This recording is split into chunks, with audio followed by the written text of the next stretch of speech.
Pare, pulutan! Dito! Pare, wala tayong bastusan. Pwede naman kayong mangingi ng pulutan eh. Walang bastusan.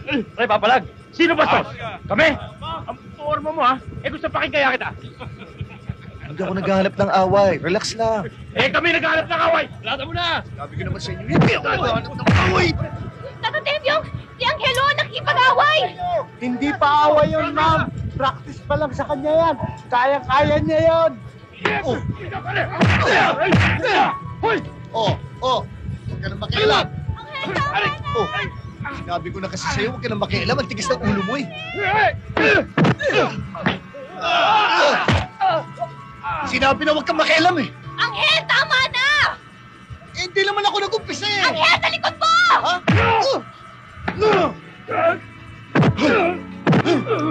Akala ko ba mag-inuusa?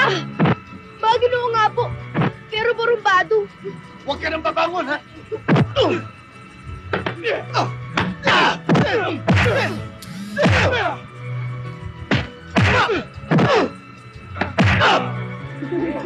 Galing talaga. Ma'am, Ano ka ba? ma'am. Napaka-barumbado mo! Sinabi ng tama na eh! Tama na naman talaga eh. Kinukuha kasi yung pagkain natin. Ayoko naman makipag-away sa kanila eh. O sige na, tama na! Isa ka pa? Sinabi na huwag ka nang babangon? Ang tigas ng ulo mo! Ate, huwag ka nang makipag-away oh. Hindi naman ako nakikipag-away ah. At ikaw ha? Hindi mamang pangalan ko, Carmela! Kaya na tayo! Sabi ko sa'yo, Kuya Angel hindi mamang pangalan ng Ate Carmela ko eh. Naniniwala ka ba sa pag-ibig sa unang pagkikita? Depende. Mamahalin kita, mamahalin mo rin kaya ako. Kayo naman, ang tanda-tanda nyo na eh. Patanda na nga ako, pero may kamandag pa rin. Tata Temyo naman, ang tanda na kayo po. Turuan mo naman ako yung ginawa mo kanino. Uppercut ba yun? Uppercut. Hindi pwede.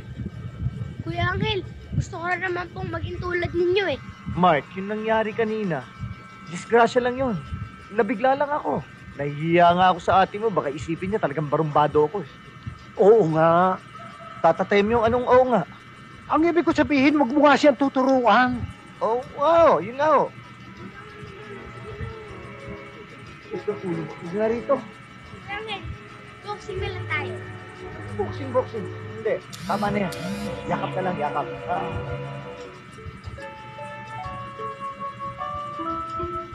Ma'am. Carmela. Alam mo, ang laki ng pinagbago ni Mark. Parang gusto ko na nga magselos eh. Kasi mas malapit siya sa'yo. Naghahanap lang siguro ng pagtingin ng isang kapatid na lalaki si Mike. Siguro nga. Dahil dalawa na lang kami.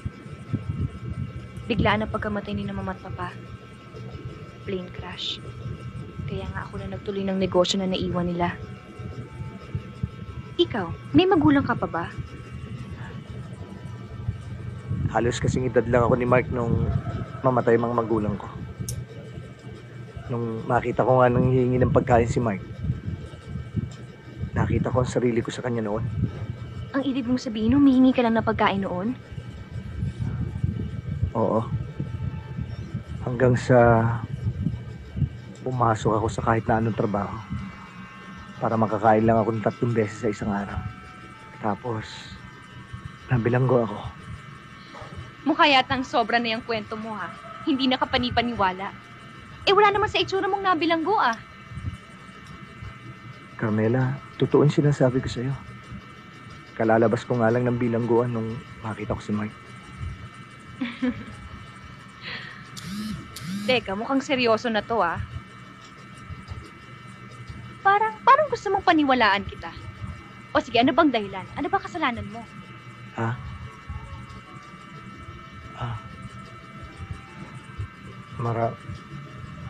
Marami akong napatay na tao. Kuya Angel!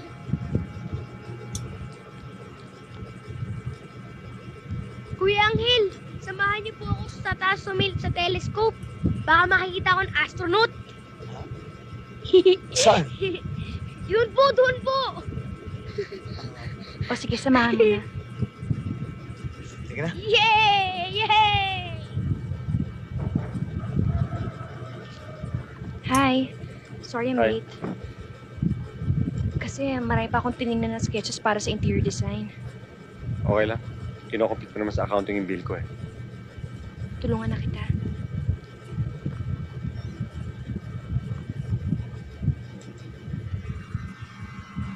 Di mo yata suot ang engagement ring mo. Kasi nag-shower ako eh. Hinubad ko. Nakalimutan ko isuot ulit dahil nagmamadali ako. Nakalimutan mong isuot o talagang hindi mo na sinusuot? What do you mean? Ano ba nangyayari sa'yo? Kapag mahal mo isang tao, nararamdaman mo kapag mahal ka rin niya. Noong una, ganun ang nararamdaman ko kapag magkasama tayo. Kapag nakikita tayo, naroon yung warmth ng pagmamahal. Pero lately, hindi na ganun kainit ang nararamdaman ko. Hindi mo na ako hinahalikan. Pag hinahawak mo yung kamay mo, tinatanggal mo kaagad. Pag binibisita mo ako dito, parang naiinip ka na parang gusto mo nang umuwi.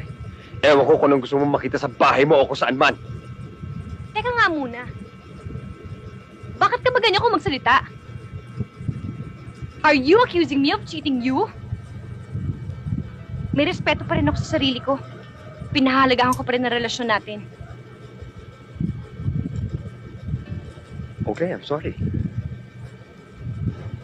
But don't even try to make a fool out of me. Kilala mo ako, Carmela. Masama ako magalit. Masama rin ako magtampo.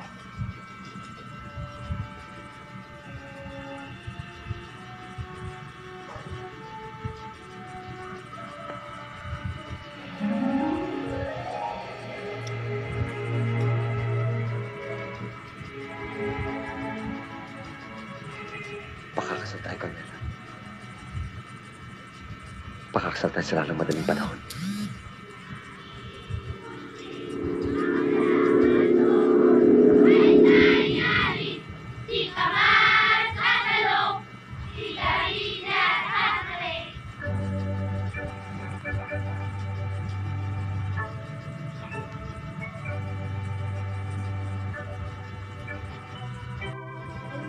Ano ba nangyayari sa iyo?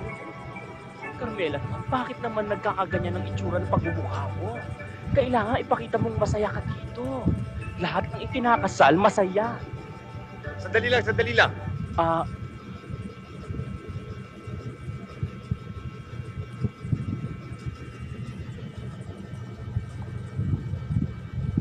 Rolly, sandali lang, mag-uusap lang kami. sige. Ano ba nangyayari sa'yo? Wala. Ang simple-simple naman ng rehearsal natin. Lalakad ka lang. Pero ba't parang walang pumapasok dyan sa utak mo? Hindi mo alam ang ginagawa mo. Ano ba nangyayari sa'yo? Sinabi ng wala eh. I'm sorry. Pagod lang ako. Pwede ba magpahinga muna tayo? Pahinga. Ano ka ba? Inabala natin lahat ng mga taong ito ah. Mahiya ka naman. Ang arte-arte mo. Ano ba nangyayari sa'yo? Kasi wala lang ako sa kondisyon eh. Please. Wala ka sa kondisyon? O talagang ayaw mo na magpakasal sa akin? Ibang-iba ka na talaga. Hindi na ikaw yung dating Walter na nakilala ko. Kaya pala nag-aalangan ako magpakasal tayong dalawa. Kahit na mahal kita. Hindi pa pala kita kilala ng lubusan. Meron ka pa rin tinatago na hindi magaganda sa buhay mo.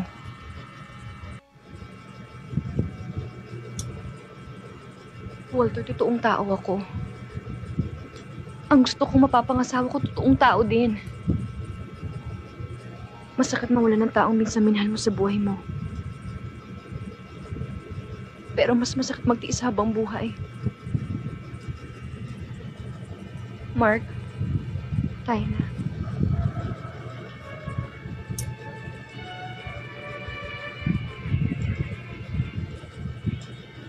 Angel, halika na.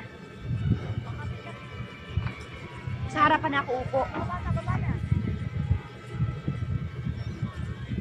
Oh, mainit siya pa ulo mo. Nakakainis kasi. Eh, si Mark, nasaan? Pasunod na. Ito ba pinagmamalaki mo?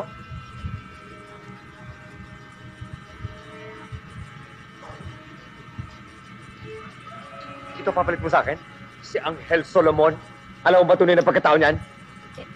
Walter, Isa paano? siyang kriminal. Mamamatay tao. Siya ang pumatay sa kapatid ko.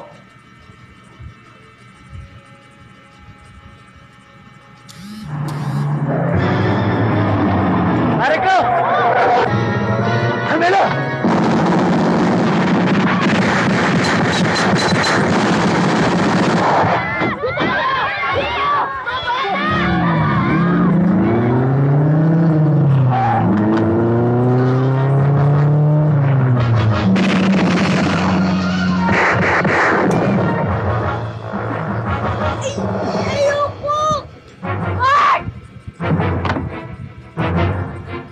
Dali sa kotse to!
Angel!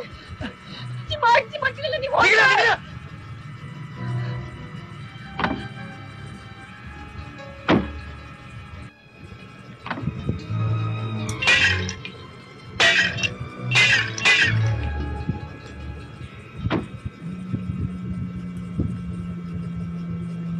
Totoo ba lahat na sinabi sa akin ni Walter?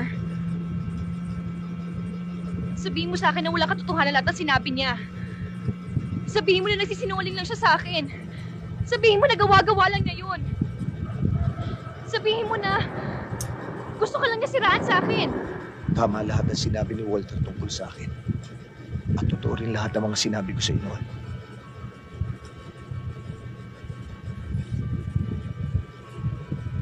Tinangka akong patayin ng kapatid niyang pulis. Matapos kong patayin yung drug lord.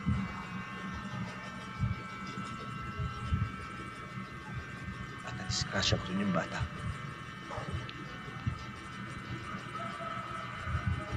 Huwag kang mag-alala, Carmela. Masiguro ko lang ang kaligtasan yung dalawa ni Mark. Lalayo na ako. Patawarin niyo ako at nagulo ko ang buhay niyo magkapatid. Sa dinami-dami ng tao sa mundo, bakit ikaw pang nakilala ni Mark? Bakit ikaw pang dumating sa buhay naming dalawa? Kung kailan? Bakit ikaw pa? Carmela, huwag mong panghinayangan ang buhay na wala ng halaga. Bakit? Wala ka bang halaga? Wala bang halaga yung buhay mo? Saan mo ba sinusukat ng kahalagahan ng isang tao? Sa dami ng kanyang kasalanan? Sa dami ng kanyang ginawang kabutihan? Sa nakaraan niya? Sa hinaharap? Maaaring sa iyong sarili walang halaga yung buhay mo. Pero kay Mark, sa akin mahalaga ka.